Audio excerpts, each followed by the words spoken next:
Hello friends, welcome back to my channel. Friends, आज की इस वीडियो में सब्यसाची ब्लाउज का दूसरा मॉडल बताने वाली हूँ, क्योंकि मुझे कमेंट आया था, मेरी एक फ्रेंड्स ने कमेंट किया था कि मैम सब्यसाची ब्लाउज कितने प्रकार के होते हैं। वैसे तो आपने बहुत सारे सब्यसाची ब्लाउज के टाइप देखे होंगे, पर मुझे जितने आते हैं एक एक करके मैं आपके साथ शेयर करूँगी। इस समय आप देखते होंगे कि ज़्यादातर इसी ब्लाउज की डिमांड होती है। आप शादी पार्टी या किसी भी फंक्शन में जाते हैं तो सब्यसाची ब्लाउज आपको ज़्यादातर देखने को मिलता है। चलिए शुरू करते हैं। फ्रेंड्स, सबसे पहले हम यहाँ पे बैक पार्ट की मार्किंग करेंगे। कपड़े को देखिए हम डबल फोल्ड करके रखा है। यहाँ पर सबसे पहले हम 1 इंच का मार्जिन रखेंगे। ब्लाउज की टोटल लेंथ तैयार 13 इंच है, 1 इंच प्लस करके हमने 14 इंच लिया है। और इस ब्लाउज का गला 10 इंच डीप रहेगा, तो मैं देखिए 10 इंच पे मार्क लगा लेना है, हाफ इंच मार्जिन का ले लेना है। और अब इसी 10 इंच गले के अकॉर्डिंग हम अपना आर्म होल, शोल्डर और चेस्ट की मार्किंग करेंगे। तो शोल्डर हमने यहाँ पे 5 इंच लेना है। 5 इंच हम क्यों लेंगे, देखिए जितनी भी आपकी पूरी शोल्डर हो आप नाप लीजिए, यानी 14 इंच हमारी शोल्डर है, उसका हाफ करके हमने 7 इंच लिया है। जब गला 3 इंच डीप होता है, 3 से 4 इंच, तो हम पूरी शोल्डर का नाप लेते हैं। पर जैसे जैसे हमारा गला बढ़ता है 1-1 इंच करके, उसी तरह से हम आर्म होल, शोल्डर को पाव इंच करके कम करते जाते हैं। पाव इंच क्या होता है फ्रेंड्स, मैं आपको बताती हूँ। यहाँ पे देखिए जैसे 1 इंच है यहाँ से यहाँ तक, तो 1 इंच को हम 4 भाग में डिवाइड करेंगे, यानी कि 1 इंच का चौथा भाग हमारा पाव होता है। तो हम पाव इंच इस तरह से जब शोल्डर को कम करेंगे 10 इंच गले के अकॉर्डिंग, तो शोल्डर जो है 5 या 5.5 इंच ही आएगा। इस टाइप की वीडियो हमने चैनल पे डाल रखी है कि गले के अकॉर्डिंग हम शोल्डर आर्म होल को कितना रखें। आपने अभी तक नहीं देखा तो देख सकते हैं। जैसे जैसे गला बढ़ता है हमारा शोल्डर और आर्म होल पाव इंच कम होता जाता है। तो इस अकॉर्डिंग हम शोल्डर को 5 इंच लेंगे, आर्म होल 5.5 इंच लेते हैं। पर फ्रेंड्स, अगर आप बिगिनर हैं तो आपको आर्म होल को ज़्यादा नहीं रखना है, पहले आर्म होल आप कम रखें, यानी कि आप 5.25 इंच रखें। 5.5 इंच रख सकते हैं, पर अभी आपको 5.5 नहीं रखना है, 5.25 रखना है, क्योंकि अगर आपका आर्म होल बड़ा हो गया तो आपकी स्लीव नहीं बैठेगी। छोटा रहेगा तो आप उसको बाद में बढ़ा सकते हैं। तो इस तरह से आपको अभी 5.25 इंच मार्क कर लेना है। आप चाहे तो 5.5 इंच मार्क कर सकते हैं। अब यहाँ पे देखिए हमने अपना चेस्ट लेना है। चेस्ट बॉडी के नाप का है तो 36 इंच है। सबसे पहले हम 36 का चौथाई 9 इंच लगाएंगे। इसके बाद इसमें से हम हाफ इंच चेस्ट को कम कर देंगे, यानी कि यहाँ पे हमारी चेस्ट 8.5 इंच हो जाएगी। तो इस तरह से डीप नेक के अकॉर्डिंग हमें शोल्डर आर्म होल को कम करना होता है। अब यहाँ पे देखिए हमारा शोल्डर कम है, तो आर्म होल की लाइन को इस तरह से जहाँ से तैयार है उसको हाफ करेंगे, फिर हाफ करेंगे। जहाँ पे आएगा इस पे हम आर्म होल की लाइन को मार्क करेंगे। ये बैक पार्ट का आर्म होल हो जाएगा, जो हमने तिरछी लाइन मार्क करी है। यहाँ पे आर्म होल का शेप देंगे, क्योंकि बैक का पार्ट जो है, पीछे का पार्ट कंधे के पास, ये आर्म होल के पास चौड़ा होता है। अगर हम ये वाला पार्ट उसी लाइन पे लगाएंगे तो यहाँ पे खिंचाव आएगा। आप देख सकते हैं कि इस तरीके से हमारी 1.5 इंच की गोलाई आ गई है। तो आपको आर्म होल को भी गले के अकॉर्डिंग चेंज करना होता है फ्रेंड्स, के शेप को। और फिर हमने 2 इंच का मार्जिन ले लिया है। मार्जिन आप अपने अकॉर्डिंग ले सकते हैं। यहाँ पे देखिए कमर का चौथाई लेंगे 7.25 इंच, 29 कमर है, 1 इंच टक्स का लेंगे और 2 इंच मार्जिन का लेके यहाँ पे देखिए फ्रेंड्स, यहाँ से हमने मार्जिन लेना है। हाफ इंच हमने चेस्ट को कम किया था, तो ये मार्जिन हमारा यहाँ पे आएगा। यहाँ से हमारी लाइन फिटिंग की आएगी और यहाँ से कटिंग की। तो फ्रेंड्स, यहाँ पे आप गला, आर्म होल और शोल्डर अगर नहीं समझ पा रहे हैं तो इस टाइप की वीडियो हमने चैनल पे डाल रखी है, आप ज़रूर देखिएगा, तभी आपको समझ में आएगा कि हमने आर्म होल, शोल्डर को इस तरीके से क्यों लिया है। अब देखिए जब हमने आर्म होल, शोल्डर को परफेक्ट तरीके से ले लिया है, तो आप इसमें शोल्डर की पट्टी 1 इंच की रखें, 2 इंच की रखें या 3 इंच की रखें, आपकी मर्जी, आपको जैसा पसंद हो। आपका गला शोल्डर से नहीं उतरेगा, बहुत ही परफेक्ट आएगा। तो हम अपने शोल्डर की पट्टी 2 इंच तैयार रखेंगे। तो हमने शोल्डर की पट्टी को 2.5 इंच रख के 2.5 इंच का गला बनाया है, और नीचे की साइड में हमने 2.5 इंच गले की चौड़ाई रख के एक बॉक्स बना लिया है। और यहाँ पे हमने गले का वी शेप दे दिया है, और इस तरीके से हाफ इंच शोल्डर को गले की साइड डाउन किया है, और यहाँ पे भी हमने हाफ इंच इस तरीके से उठा लेना है फ्रेंड। इतना करने के बाद आपका बैक पार्ट एकदम परफेक्ट बन जाता है। और यहाँ पे टक्स की हम मार्किंग कर लेंगे। फ्रेंड्स, बैक पार्ट पे विशेष ध्यान देना होता है। गले के अकॉर्डिंग अपना आर्म होल, शोल्डर और चेस्ट अगर हम परफेक्ट तरीके से ले लिए तो बैक पार्ट ही हमारे ब्लाउज़ की फिटिंग तय करता है, क्योंकि बैक पार्ट ही हम एकदम परफेक्ट कट करते हैं, इसी के अकॉर्डिंग इसकी फिटिंग लगाते हैं। यहाँ पे हमने टक्स की भी मार्किंग कर ली है। अब हम इसकी कटिंग करेंगे फ्रेंड्स। तो देखिए जो हमने डाउन लगाया है अभी उसको कट नहीं किया, इसी को रख के हम फ्रंट पार्ट की मार्किंग करेंगे। इसके बाद सारे जो मार्क हमने छोड़े कट कर लेंगे। यहाँ पे हमने फ्रंट पार्ट के लिए पेपर ले लेना है और एज इट इज हमने बैक पार्ट को उतार लेना है, जैसा बैक पार्ट है। देखिए यहाँ पे सारी लाइन को हम इस तरह से अच्छे से ड्रॉ करेंगे। और देखिए शोल्डर 5 इंच हमारा बैक का था, तो 5 इंच फ्रंट का भी रखेंगे। डीप नेक गला फ्रंट का भी है, बैक का है, दोनों बराबर रहेगा, इसमें कुछ भी कम ज़्यादा नहीं करना है। शोल्डर की लाइन पे हमने एकदम सीधा आर्म होल की लाइन मार्क करना है, क्योंकि ये फ्रंट का पार्ट है, फ्रंट के पार्ट में गहराई होती है, फ्रंट का पार्ट उतना चौड़ा नहीं होता जितना पीछे का होता है। और यहाँ पे देखिए हमने आर्म होल की जो गोलाई है वो 1 इंच पे दी है, पीछे की आर्म होल की गोलाई 1.5 इंच पे थी और आगे की 1 इंच पे। इस तरीके से आप आर्म होल को मार्क करेंगे, परफेक्ट आएगा फ्रेंड्स। और आप देख सकते हैं 1/2 इंच हमने इसमें लंबाई को भी बढ़ा लिया है। अब हम फ्रंट की सारी मार्किंग करेंगे, आर्म होल की गहराई देने के बाद और फ्रंट की लंबाई बढ़ाने के बाद। गले की चौड़ाई पीछे भी 2.5 इंच थी, आगे भी हमने 2.5 इंच लेना है। लंबाई 6 इंच ले रहे हैं गले की। सब्यसाची ब्लाउज में चौड़ा और लंबा गला पसंद किया जाता है, ज़्यादातर यही गला बनता है। टक्स की लंबाई 10 इंच और बेल्ट की लंबाई हमने 12 इंच पे मार्क कर ली है। इस ब्लाउज में आपको टक्स और बेल्ट एकदम परफेक्ट तरीके से लगाना है। टक्स चेस्ट का चौथाई प्लस 1 इंच और टक्स से 2 इंच नीचे बेल्ट की लाइन होनी चाहिए, ये आपको ध्यान रखना है। अगर ये दोनों लाइन आपने परफेक्ट मार्क कर ली फ्रेंड, तो आपका जो पफ है बहुत ही परफेक्ट बैठेगा। गले का देखिए हमने बॉक्स बना लेना है, डाउन का भी मार्क लगा लेना है। गले पे हम 5 शेप देंगे, आप अपने अकॉर्डिंग कोई सा भी शेप दे सकते हैं। ये देखिए ये हमारे गले का शेप हो गया। अब देखिए टक्स की चौड़ाई लेंगे। टक्स की चौड़ाई फ्रेंड्स चेस्ट का 10वां लेते हैं। अगर आप नहीं समझ पा रहे हैं तो 32, 34, 36 में आप 3.5 इंच लें। 3.5 इंच पे हमने नीचे भी मार्क लगा लिया और सीधी लाइन मार्क कर ली है। इस पे हम टक्स लगाएंगे। तो सबसे पहले हम देखिए यहाँ की टक्स लगा लेते हैं। ये हाफ इंच की टक्स लगाएंगे, जो गले की साइड टक्स लगती है। इस टक्स से क्या होता है कि हमारे जो हुकाई की पट्टी है उसकी साइज एकदम परफेक्ट आती है। और अब देखिए यहाँ से ये जो आर्म होल के पास टक्स लगती है, इसका शेप हम यहाँ से इस तरीके से देंगे। थोड़ा शेप आपका परफेक्ट बनना चाहिए, परफेक्ट शेप रहेगा तो लुक भी आपका परफेक्ट ही आएगा। और ये जो टक्स हम लगा रहे हैं ये 1/4 इंच की लगा रहे हैं, 1/4 इंच यानी कि चेस्ट का चौथाई। और अब देखिए हम कमर की टक्स लगाएंगे। कमर की टक्स भी हम चेस्ट और कमर के अकॉर्डिंग लगाते हैं। तो यहाँ पे जो हम लगाएंगे वो 2.5 इंच की टक्स लगाएंगे, यानी देखिए 2 इंच हमने लाइन के उस पार लगाया है और हाफ इंच इस साइड। आप चाहे तो इसे 1.5 इंच की भी लगा सकते हैं, 3 इंच की भी लगा सकते हैं। हमने यहाँ पे 2.5 इंच की टक्स लगाई है। ये देखिए इस तरीके से हमने इसे यहाँ पे मिला देना है। अब हम टक्स की लंबाई लेते हैं। ये देखिए यहाँ से नाप के आप टक्स की लंबाई बहुत ही आराम से निकाल सकते हैं। अगर आप चाहे तो आप सूत्र के द्वारा भी निकाल सकते हैं। सूत्र के द्वारा यानी जितनी भी आपकी चेस्ट हो, चेस्ट में आप 13 से भाग दे दें। भाग देने के बाद जितना आएगा वही आपकी टक्स की लंबाई होगी। ये परफेक्ट तरीका है, प्रोफेशनल तरीका है। आप चाहे सिंपल तरीका यूज करें, आप प्रोफेशनल, आपको जैसा सही लगे। ये अगर आपको आसान लगता है तो आप ये भी लगा सकते हैं, बहुत ही परफेक्ट तरीका है। ये देखिए हमने टक्स की लंबाई नाप ली, 3 इंच आ रही है।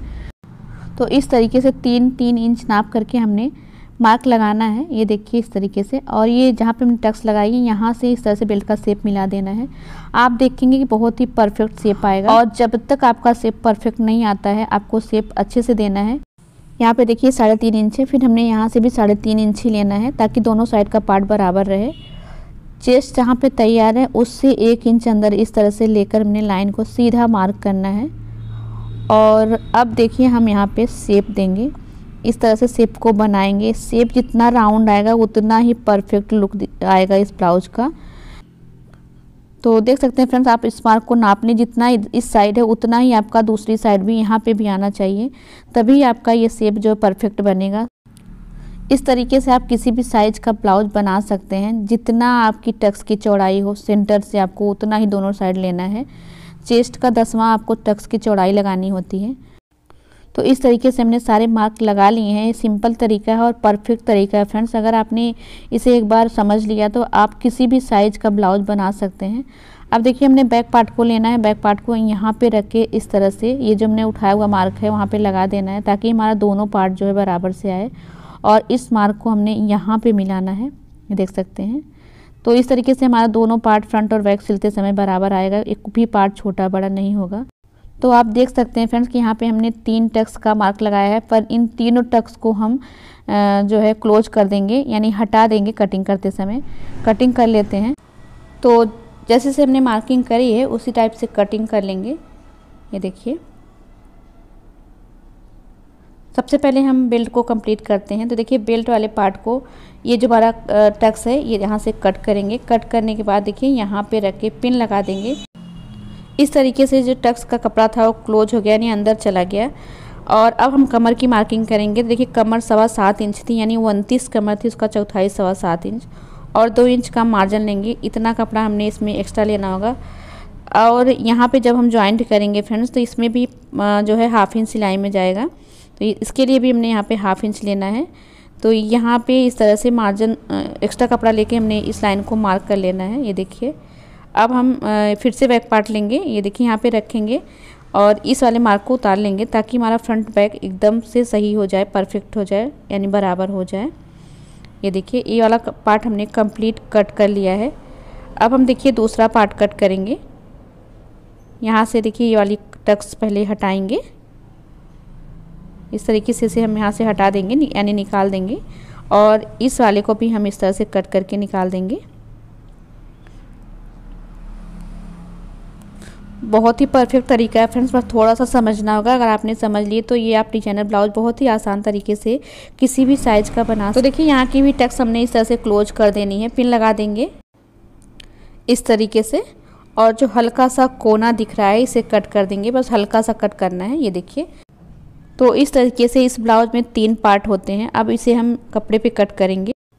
तो देखिए फ्रेंड्स हमने कपड़े को डबल फोल्ड करके रखना है। अब ये वाला पार्ट इस तरीके से रख करके हमने इसके शेप को उतार लेना है। आपने पेपर पे कट किया, कपड़े पे आप कहीं पे भी रख के कट कर सकते हैं, बस कपड़े का डिज़ाइन देखना है आपको। ये कपड़ा प्लेन है तो आप कहीं पे रख के कट कर सकते हैं।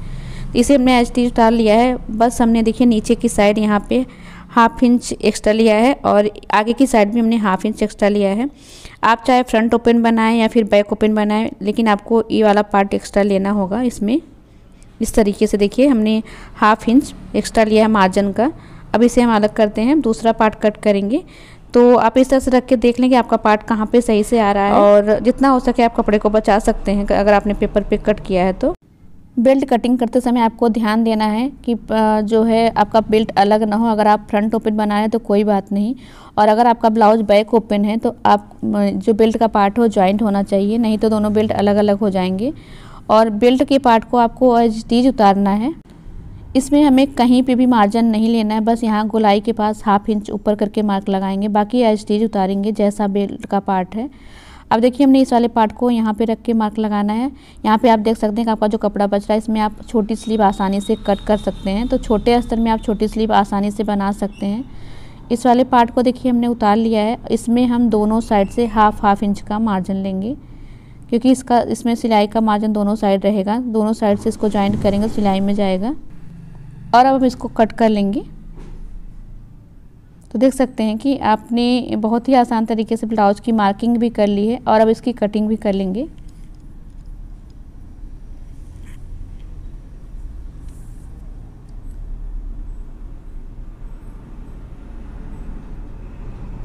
आई होप फ्रेंड्स कि आपको यहाँ तक का पार्ट समझ में आ गया हो। फ्रंट पार्ट की कटिंग एकदम से कंप्लीट हो चुकी है। अब हम बैक पार्ट में जो बचा हुआ है उसे भी कट कर लेंगे। यहाँ पे देखिए हमने शोल्डर डाउन को नहीं कट किया था और जो नीचे की साइड हमने मार्क लगाया इसे भी नहीं कट किया था, इसे भी कट कर लेंगे। और अब आप देखिए कि सारा पार्ट आप इस तरह से देख सकते हैं कि आपका सारा पार्ट एकदम परफेक्ट कटा हुआ है। ये देखिए बीच में जो यहाँ पे थोड़ी सी स्पेस बच रही है वो पफ के लिए है, यहाँ पे पफ आएगा। तो ये देखिए हमने पेपर को हटा के आपको बताना है। तो पेपर को हमने हटा दिया। ये देखिए जब इसको हम यहाँ पे ज्वाइंट करेंगे तो मार्जिन सारे सिलाई में चले जाएगा, जो बचेगा वो हमारा पफ बन जाएगा। तो बहुत ही परफेक्ट तरीका है ये ब्लाउज कटिंग करने का और सिलने का। चलिए थोड़ा सा हम सिल के भी देखते हैं, आपको आइडिया मिल जाएगा। देखिए सबसे पहले हमने क्या करना है, पफ वाले पार्ट को लेना है और ये देखिए गले वाले पार्ट को लेना है। हमने यहाँ पे जो मार्क लगाया है मार्जिन का, उसी मार्जिन के अकॉर्डिंग सिलाई करनी है। ये देखिए आप स्क्रीन पे देख पा रहे होंगे, जितना मार्जिन आपने लिया उतना ही आपको सिलाई में दबा देना है। अगर आपका मार्जिन कम ज़्यादा हुआ तो आपका पार्ट भी छोटा बड़ा हो सकता है। तो फ्रेंड्स यही ध्यान देना होता है। कभी कभी जो ब्लाउज में दिक्कतें आ जाती हैं, ब्लाउज छोटा बड़ा हो जाता है, मार्जिन की वजह से ही होता है। आप देखिए फ्रेंड्स कितना परफेक्ट हमारा पार्ट जॉइंट हुआ है और पफ भी कितना बढ़िया से आया है, देख सकते हैं। अब इसमें हम बेल्ट को जॉइंट करेंगे। बेल्ट देखिए इस तरह से रखना है। आप हमेशा बेल्ट को इसी साइड से जॉइंट करें तो आपका परफेक्ट जो है ब्लाउज परफेक्ट जॉइंट आएगा, परफेक्ट सिलाई आएगी। इससे आपको कोई दिक्कत नहीं होगी। और आप देख रहे हैं कि जितना मार्जिन आपने लिया है, मार्जिन के अकॉर्डिंग हम यहाँ पे सिलाई कर रहे हैं, ये देखिए। और ये जो हमारा जॉइंट है, जब हमने दोनों पार्ट को जॉइंट किया था, इस जॉइंट को आप किसी भी साइड कर सकते हैं, ऊपर की साइड या फिर नीचे की साइड। हम देखिए नीचे की साइड कर रहे हैं, या फिर इसको आप बीच से करके दोनों साइड कर सकते हैं। आप अपने अकॉर्डिंग जॉइंट को कर सकते हैं, पर एक ही साइड करना है, चाहे जिस साइड रहे। ये देखिए, तो बेल्ट भी देखिए कितने परफेक्ट तरीके से जॉइंट हो गया है। यहाँ जहाँ पे राउंड है वहाँ पे हल्का सा कट लगा देंगे तो ये अच्छे से बैठ जाएगा। और ये जो इसका जॉइंट है, बेल्ट वाला जॉइंट, आपको नीचे की साइड रखना है। ये देखिए हम आपको बताते हैं, इस तरीके से इस जॉइंट को आपको नीचे की साइड ही रखना है, तभी परफेक्ट आएगा। आप इस तरह से नाखून से इसे प्रेस कर दें, ये देखिए इस तरीके से। तो बेल्ट देख सकते हैं कि कितना परफेक्ट तरीके से हमारा बेल्ट भी जॉइंट हो चुका है फ्रेंड। तो इस तरह से देख सकते हैं फ्रेंड्स कि हर जगह से पार्ट बराबर आया है, कहीं भी छोटा बड़ा नहीं हुआ है। और अब एक बार हम इसे बैक पार्ट पे रख के देख लेंगे कि हमारा बैक और फ्रंट दोनों बराबर से आ रहा है कि नहीं। इसके लिए हमने बैक को भी तैयार करना होगा। बैक में हम गले को कट करेंगे, इसकी टक्स लगा के इसे कंप्लीट करेंगे। देखिए इस तरीके से। और अब इसको देखिए सच डबल फोल्ड करके रखेंगे। और अब हम इसी के ऊपर अपना फ्रंट पार्ट रखेंगे फ्रेंड्स। और आप फ्रंट पार्ट को बराबर से रखते हुए देख लें, देखिए एकदम परफेक्ट हमारा दोनों पार्ट आया है। कहीं से भी किसी भी साइड से कुछ भी नहीं बढ़ा हुआ है, देख सकते हैं। तो तरीका बहुत ही सरल है और एकदम सिंपल तरीका है। हमने आपको सिंपल तरीके से इस ब्लाउज की कटिंग बताई है। मार्जिन यहाँ पे इतना है, इसे हम इस तरह से फोल्ड कर देंगे तो लुक देख सकते हैं। आई होप फ्रेंड्स कि आपको आज की वीडियो अच्छी लगी हो और समझ में आई हो। वीडियो अच्छी लगे तो वीडियो को लाइक शेयर जरूर करिएगा। चैनल को अभी तक सब्सक्राइब नहीं किया, सब्सक्राइब कर लीजिएगा। Thank you.